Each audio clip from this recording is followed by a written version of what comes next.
E a Gabi está acompanhando também toda essa repercussão. Gabi.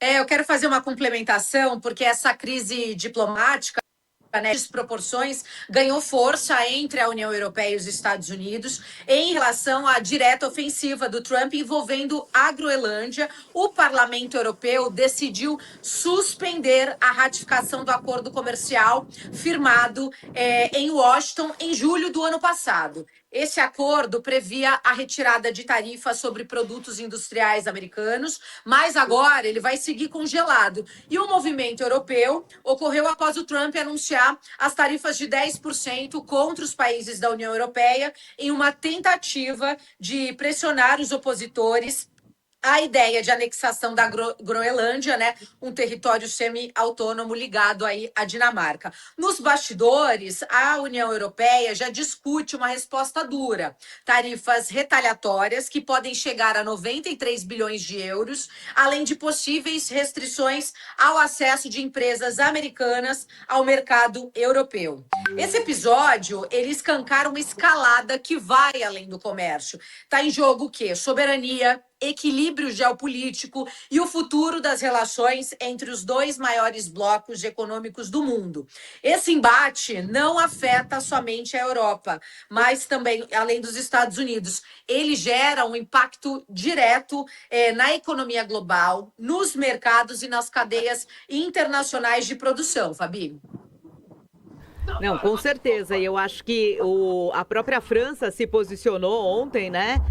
O Emmanuel Macron se posicionou com relação à questão aí da Groenlândia e o posicionamento dos Estados Unidos, e tem toda uma repercussão de que lado realmente os outros países europeus também vão ficar aí, porque é um cobertor que está curto para todo mundo, né, Gabi?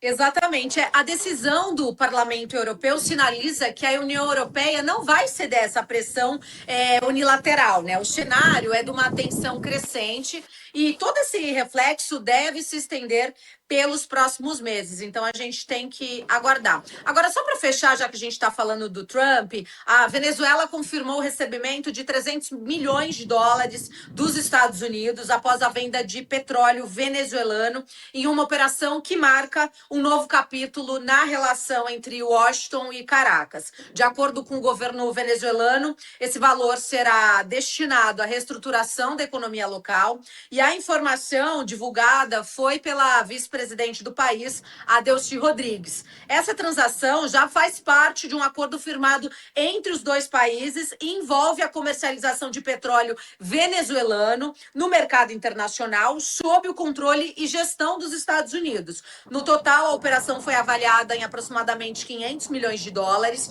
e esse episódio mostra que, apesar das sanções, do histórico de tensão política, o petróleo ainda segue como uma peça central nas negociações entre os dois países. Desde a mudança do comando político da Venezuela, o setor petrolífero voltou a ocupar uma posição estratégica na agenda norte-americana. Nos bastidores, né, o acordo reacende discussões sobre a soberania, porque o controle de recursos naturais e o real impacto dessas operações para a população venezuelana, além de revelar os interesses econômicos e geopolíticos dos Estados Unidos, mostra que o Trump já está controlando toda a Venezuela. O petróleo, mais uma vez, né, se consolida aí como um instrumento de pressão política e econômica em toda a América Latina, com os reflexos que são as fronteiras da Venezuela, Fabi. Muito bem. Só para a gente concluir aqui essa questão internacional com essa expectativa da fala de Donald Trump em Davos, a gente vai colocar um trechinho do início do discurso dele que acontece no Fórum Econômico. Vamos acompanhar. The time for skepticism is over. People are flowing back into our country. Companies are coming back into our country. Many of you who I know are coming back in with your plants and your factories. Thank you very much.